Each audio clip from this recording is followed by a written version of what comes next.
আসসালামু আলাইকুম ওয়া রাহমাতুল্লাহি ওয়া বারাকাতুহু। আল্লাহ সুবহানাহু ওয়া তাআলার অশেষ মেহেরবানিতে আমাদের পবিত্র খানা কাবা তে নামাজ আদায়ের পর আলহামদুলিল্লাহ রওনা হচ্ছি হেরেম শরীফ থেকে নিজের হোটেলের দিকে। ভাবলাম যে একটু সবার সাথে কথা বলে নিই। দেখুন কিভাবে আল্লাহ সুবহানাহু ওয়া তাআলার হাবিব সাল্লাল্লাহু আলাইহি সাল্লামের বাগানের প্রতি দেখুন, খেয়াল করুন, যেদিকে তাকান মানুষ আর মানুষ, যেদিকে দেখেন মানুষ আর মানুষ। এখানে আরবি, আজামি, ইউরোপিয়ান, ইন্ডিয়ান, পাকিস্তানি, সারা বিশ্বের মুসলমান এখানে কিভাবে ঐক্যবদ্ধ হয়ে, এখানে একটা টু শব্দ নেই, কারোর সাথে কোনো লড়াই নাই, কোনো ঝগড়া নাই, কোনো ধাক্কাধাক্কি নেই, কোনো ফাসাদ নাই, কোনো ঝগড়া নেই। যেখানে লক্ষ লক্ষ মানুষ একত্রিত হয়ে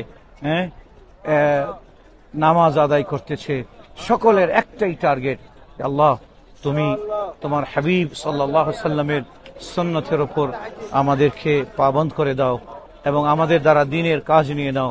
আল্লাহ আমাদের প্রত্যেকের গুনাহকে মাফ করে দাও, আমাদের ওয়ালিদাইনের মাগফিরাত করে দাও ইয়া রাব্বাল আলামিন।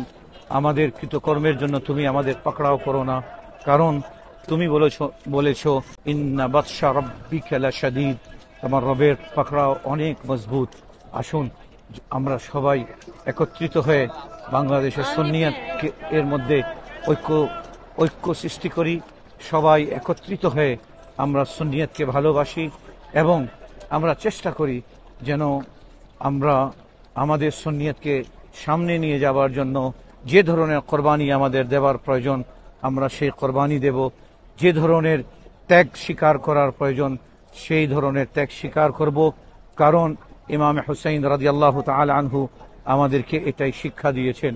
কারণ সাইয়্যিদুনা আমির হামজা রাদিয়াল্লাহু তাআলা আনহু আমাদেরকে এটাই শিক্ষা দিয়েছেন। সাহাবায়ে কেরাম, আউলিয়ায়ে কেরাম আমাদেরকে এটাই শিক্ষা দিয়েছেন।